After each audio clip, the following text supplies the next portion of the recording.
Aviso importante, a voz é robótica e pode variar de sons reais. Todos os direitos autorais do livro pertencem ao autor. Se solicitado, o canal removerá imediatamente o conteúdo. Apoie os escritores, siga nas redes sociais e compartilhe o conhecimento.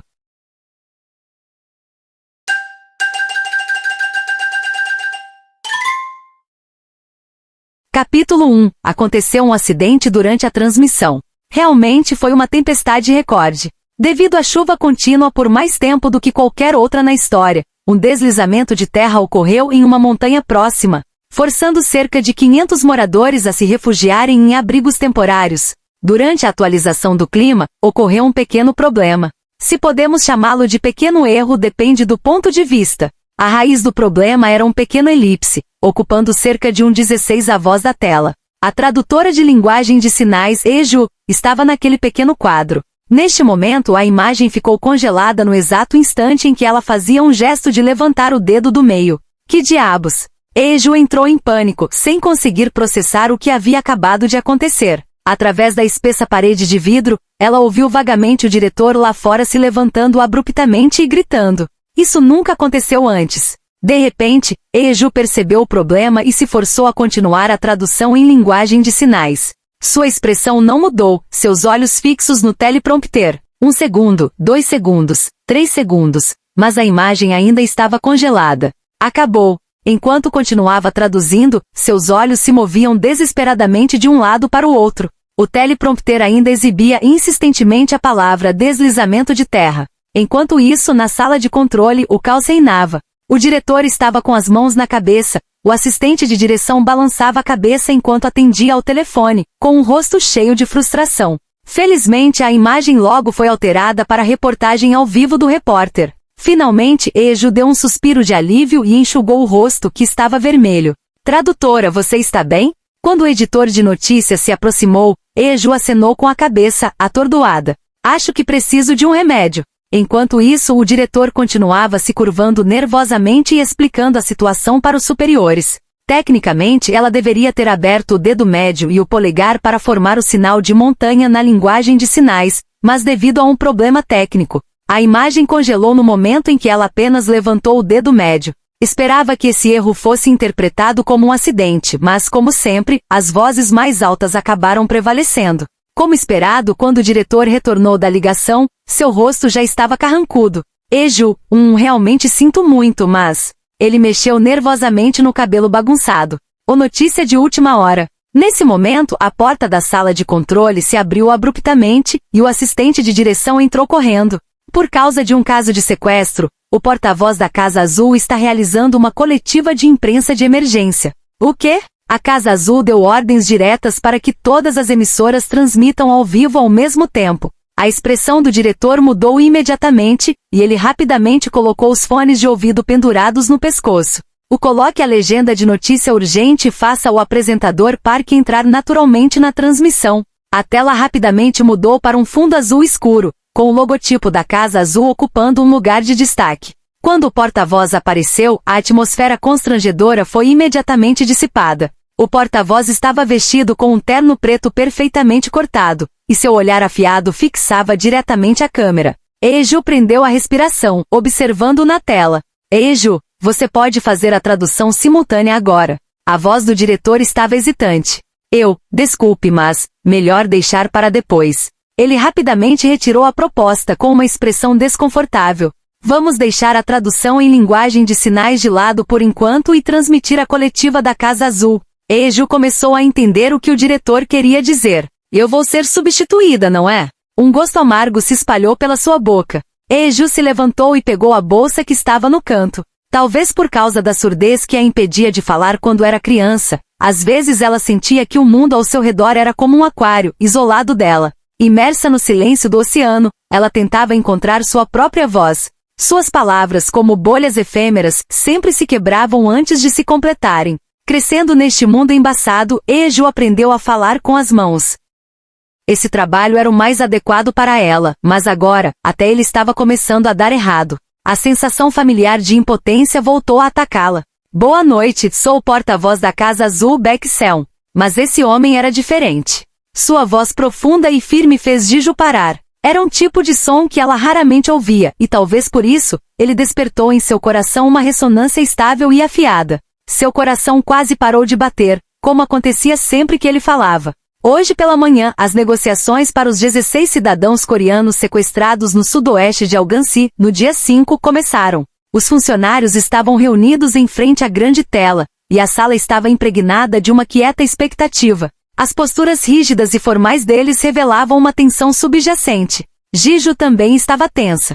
O grupo especial do governo chegou ao local, realizou 2 negociações presenciais, mas 2 reféns já foram mortos. O grupo armado exige que as tropas sul-coreanas se retirem imediatamente e que um resgate seja pago. O tom do porta-voz era impessoal, mas transmitia uma sensação de calma. Eles alertaram que se suas exigências não forem atendidas, mais reféns serão mortos.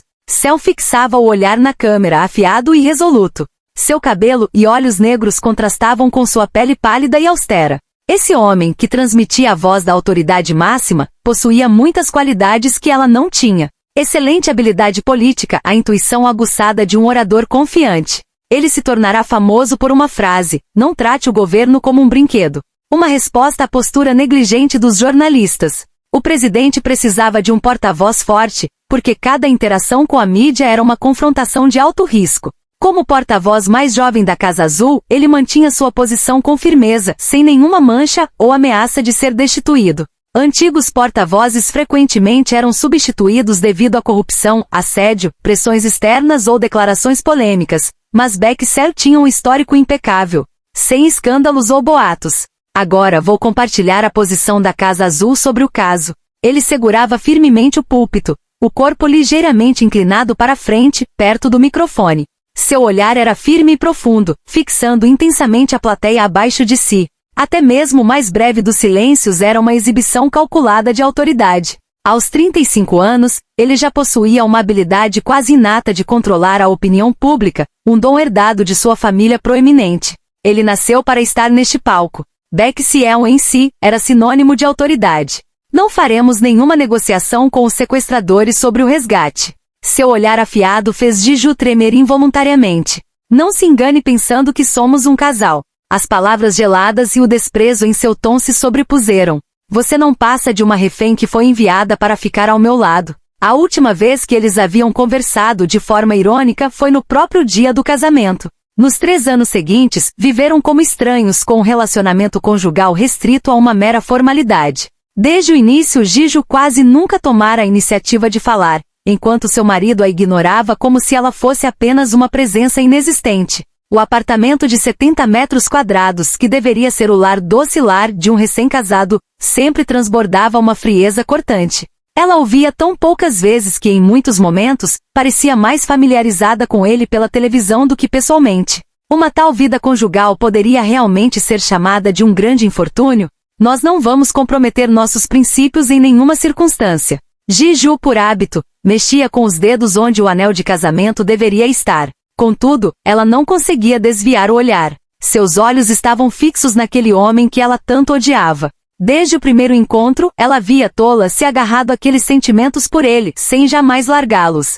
Querida, você não acha que deveria deixar o emprego? Ela sabia que esse dia eventualmente chegaria. Ji-ju apertou instintivamente a xícara de chá quente que segurava, apenas para relaxar lentamente a mão logo em seguida. Ela sempre evitava atender às ligações de sua mãe, mas, de algum modo, foi levada a essa reunião repentina com sua sogra. Ver sua mãe e sogra sentadas lado a lado gerava nela uma sensação de desconforto inexplicável. A sua sogra, professora na Universidade de Hanoi e proveniente de uma família de acadêmicos, e a sua mãe, que foi a principal cantora do clube noturno Sirene, e que depois se tornou amante do presidente da empresa para, eventualmente, se casar com ele como esposa legítima. Que combinação tão estranha! E agora, por alguma razão, essas duas estavam sentadas juntas, pressionando-a sem parar. Daqui a um mês começará a campanha eleitoral. Então, você deve sair do seu trabalho e se juntar à campanha do seu sogro. Embora o tom da sua sogra fosse suave, Eju sentiu uma dor de cabeça imediata. Ela já havia previsto esse momento. Como Sion está trabalhando na Casa Azul, ele não poderá participar da campanha eleitoral. Mas se você se juntar, será uma aliada forte. Eju apertou as mãos que estavam dormentes.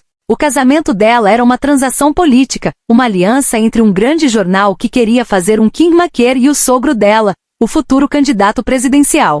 A família de Baek Sion estava envolvida com a política há várias gerações. Seu bisavô foi o primeiro vice-presidente da Coreia, enquanto seu avô foi presidente da Suprema Corte, membro do Parlamento, auditor-geral, presidente da Comissão Nacional de Eleições e líder de um partido político, ou seja, ele fez de tudo, menos ser presidente. O único objetivo deles era alcançar a vitória presidencial, um objetivo que havia escapado ao avô 3 vezes. Para solidificar essa aliança, Eju foi, temporariamente, enviada como uma peça política. E no dia antes do casamento, a verdadeira noiva de Baek Sion, uma das protagonistas, e também irmã por parte de pai de Eju, desapareceu misteriosamente.